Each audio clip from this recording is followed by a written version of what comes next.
We have a lot of nerve talking about terrorism. We're the terrorists. We pay for that shit.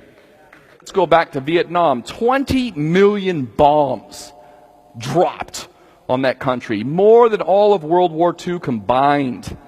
Agent Orange, millions of gallons. There are still Vietnamese suffering from the genetic damage, and we're leading a war against terror? Never mind the Mujahideen and our support for Al-Qaeda. We are Al-Qaeda. Just as much as we're ISIS. We are ISIS. We have access to information that previously was not even remotely obtainable. We don't have any excuses now. You could have made an excuse back in the early 90s and the 80s and whatnot, but to make an excuse now is pathetic, quite frankly. How can someone heal when that entity which has been violating you in the most obscene of ways has never even had the decency to apologize? Iraq. Gee, what was the issue after we invaded that country and devastated the whole thing? The economy.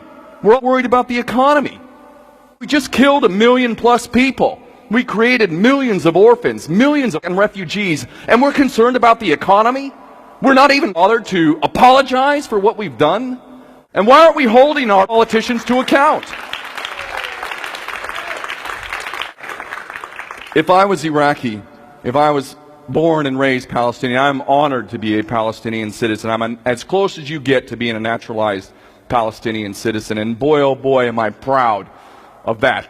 But I have not been born with the skin color of a Palestinian in Palestine and lived that life as a Palestinian has. If I had been born in Palestine and had to endure that kind of injustice, with my loved ones being threatened or killed or tortured, I can assure you, I would be involved in violent resistance without a doubt. No way would I sit by and allow that shit to happen. No way. I think we have a lot of nerve pointing a finger at people and calling them terrorists when they are enduring a circumstance which most of us could never even comprehend. Can you imagine your child being ripped from you, being blown to bits? Can you imagine? Because I can, and I know how I would feel. We have a lot of nerve talking about terrorism. We're the terrorists. We pay for that shit. I just know that I don't need to come home and see my child blown to bits from a bomb to know how horrifying that would be. I reckon I have experienced something like that, probably many times over, and I wouldn't want that for anyone. I would not want that for anyone. My God, if that happened to my child, holy shit. I don't know if I could cope with that. And that's part of what is amazing and inspiring to me with regard to the Palestinian people, because so many of them have experienced just that and other equally horrifying realities. And I swear to God, they've not lost their dignity. Some of them, yes, they've been caught up in the hatred, in the rage for what they've experienced, very understandably so.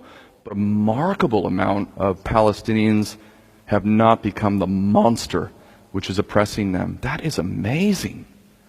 Amazing.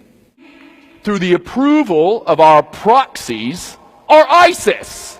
Saudi Arabia, this monstrosity of medieval fake Islam, is our best friend and ally. $60 billion worth of arms, which they are using right now for many months to slaughter the poorest people in the poorest nation in the Middle East. And it's not even talked about now. At least the Palestinians got themselves on the map. And you know what it took to get our attention? Suicide bombing. That was where we were all forced. And of course the system used that to say, look at the Palestinians.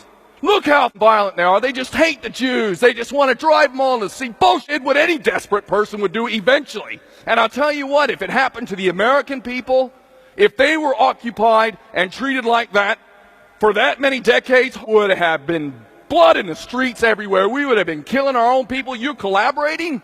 Oh my God. The Palestinians have been subjected to this and carried themselves with as much dignity as anyone could be expected to do. And the suicide bombings were merely a symptom of a horrendous policy that we all sat by and watched. I went to Basra in southern Iraq, and they have a children's hospital down there. And in that children's hospital, at least back in 2003, they have photo albums, photo albums that are about that thick, perhaps. And they have several of these photo albums. And I've looked through these photo albums, and the pictures they have in these photo albums are of babies born in the hospital back in 2001. Keep in mind, this is before the most recent invasion. And if you haven't done any research into Fallujah or other places in Iraq, oh my God, they are advising women not to have babies in Fallujah, and for good reason. That ain't no paranoia. Because some of these babies, if they're born alive, or whether they're stillborn, many of them don't even look human. That is not a human baby. And you can imagine the trauma of not only a man who fathers that, but can you imagine the woman who carries this thing in their womb for all these months, and then it comes out, and it doesn't even look like a human? It looks like some sort of alien? I mean, what does that do to your head? That's happened so many times. And I went to that children's hospital, and I looked at those photo albums.